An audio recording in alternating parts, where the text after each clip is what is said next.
Hi guys, welcome to Beard's Eye View, and this is going to be my spoiler review for episode 3 of season 2 of The Mandalorian. Before we begin, don't forget to like and comment down below, subscribe and ring the bell to be notified whenever I do videos. I do them every single week, including every review for The Mandalorian episodes, so make sure you keep a lookout for those. Spoilers all the way through, of course there's spoilers all the way through. Make sure you checked out the episode first, and if you think to yourself, that t-shirt looks pretty good, then click the link below, because my mate's band have got some awesome merch. The Heiress, I think, is what the episode is called, I remember.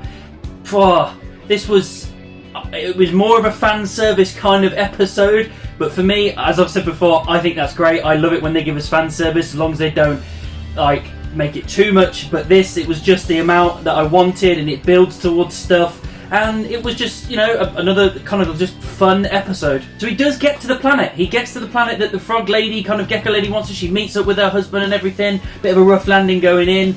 And they're all happy and settled with their eggs and all that kind of stuff. By the looks of it, it looks like it's that Mon Calamari planet. I can't remember what it's called. But it appears in Clone Wars where the Mon Calamari and those other kind of squid people were a part of a civil war that the Jedi got involved in and stuff. I think it's that planet because there's quite a lot of them around.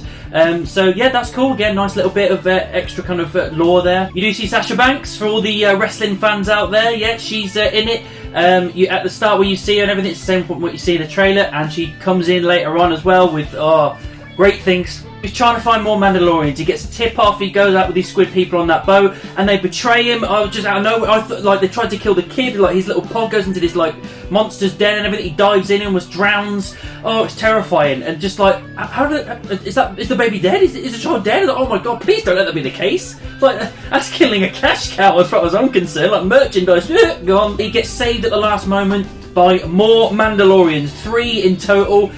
One of them is Sasha Banks. There's a dude, there's another one, and then there is another woman as well who, I'm so happy they decided to bring her into this.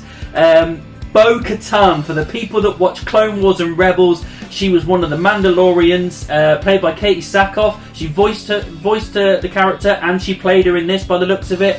So they're bringing all those universes together. She's there, and as we full well know, she was the last person to hold the Darksaber before Moff Gideon got hold of it, and that plays a part through this episode because she wants to get it back.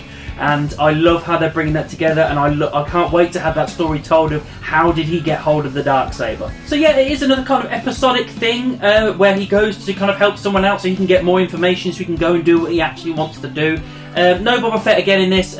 By the looks of it, it seems like it's going to be a while before we get back to Boba Fett, which is, you know, I'm kind of sort of sat on it a bit more, and it's fine as long as it makes sense to get back to Tatooine. That's, as I've said before, as long as that's the case. But carrying on with this, yeah, more Mandalorian stuff, them taking their helmets off and everything. You get a little bit more information about the history of Mandalore and the fact that there's some of them that can take their helmets off because they're the new way, and then Mando, he's kind of the old way and everything where they don't remove their helmets. So that's all really interesting. So I'm kind of maybe at some point when he kind of maybe changes his ways a little bit, that maybe he'll remove his helmet more often. I don't know. So they have to get this ship, this drop ship that's taking off with loads of weapons, Imperial ship. He's agreed to help them out because Bo-Katan obviously knows of Jedi and how to get the child to another Jedi. So he gets the kid to be looked after by the gecko people that are just, you know, birthing their little eggs and everything. He's sitting there with them and everything, looking after them. Again, there's a lot of character development with the father-son element again. He's just talking to him, he understands him a little bit more. He tells him what he can do and what he can't do. Be good to these people. He's kind of mind your manners and that kind of stuff. I love that kind of dynamic of how he's really taking on the father role. The rest of it is kind of like a heist kind of situation, taking on this ship, taking down the stormtroopers and all the Imperials to get hold of these weapons. Real fun shootout stuff, classic Mandalorian kind of stuff, and stormtroopers and all this kind of blasting stuff. Really enjoyed that, a lot of fun. Yeah, get to see seeing Sasha Banks in action is kind of cool as well, being such a wrestling fan. She doesn't really talk much, not much talking at all, so she's kind of a secondary character, but I'm hoping we see more of these characters in the future, so hopefully she'll have more to do at some point. But it's basically essentially taking down and getting hold of this, and then the deal changed a bit because she kind of revealed that she's getting hold of this guy that is in charge of the ship so she can get to Moff Gideon because she wants her Darksaber back. And that's the whole deal that goes on. And I love the fact that they're telling this story that how did she, lose the Darksaber? Because she was in charge of Mandalore with that saber the last time we knew. So now that she's not, how did this happen? This Imperial General, I don't understand.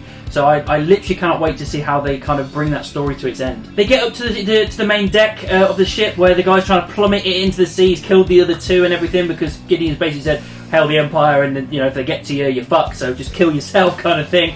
And in the end, he does kill himself. He has some kind of electrocuted kind of cyanide pill nod kind of thing going on, where he's threatened by bo-katan, and he basically said, you know, he'll kill me anyway, and just chews on it, electrify, dead, and that's it.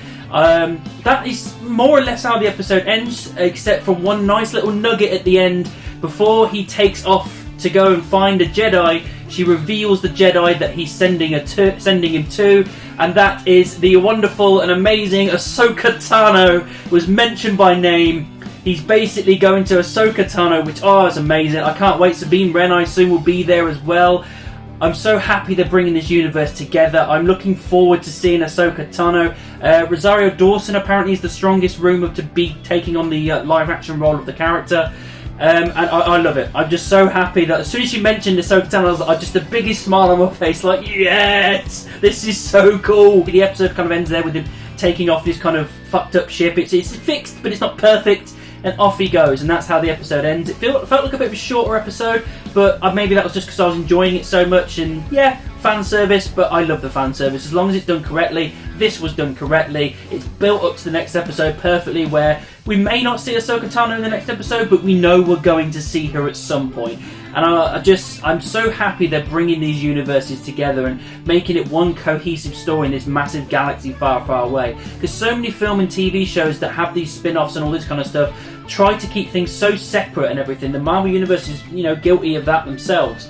But I love the fact that with Star Wars, they're putting it all together. If people don't understand these characters or know who these characters are, they have to go back and research it. If you're a hardcore fan like I am, you know the character already, and you get that moment to enjoy so much. So yeah, hats off to them. Bryce Dallas Howard, she directed this, and you can really tell just the way it was done. I really like her direction. It does make sense to go for Ahsoka, in all honesty. If you go into the People of Jedi, this is 5 years after Return of the Jedi, so who's left Jedi-wise?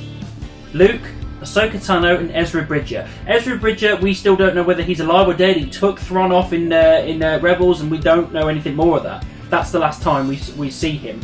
We don't know what's going on with it. Luke, he's rebuilding the Jedi Order. Obviously, he's not going to make an appearance in this because it wouldn't make sense to, really, because he's busy doing other things. So Ahsoka Tano is the obvious one. Plus, she's not a full Jedi, so there's a little bit of kind of even ground there, whether it's not too much the Jedi's way or the Sith way. She's kind of in the middle. So I'm interested in that. There's a lot of flavour going on there, depending on how he's going to deliver the child and how it's going to be raised and the way that they go forward with it. That really interests me, of how Ahsoka's going to tackle that. Overall, guys, I love this episode. It was great. It was episodic. It was fan servicey as hell, but I enjoyed it. It was a fun kind of Mandalorian heist kind of thing. There was some funny moments in it. More character development with the Final Son aspect. Bo-Katan being revealed, awesome. Seeing Sasha Banks was a lot of fun for me. Hearing about Ahsoka Tano and going off in that direction, hearing more about the Darksaber and everything, it's just planting more seeds for more stories, and it was great. It was a really good episode, this, really solid, and I can't wait for next week. I'm so pumped. So that's what I thought of episode 3 of season 2 of The Mandalorian. What did you think about it? Let me know down in the comments. Make sure you subscribe and ring the bell. If you want to find me on social media, any of these, all links in the description, and I'll see you soon.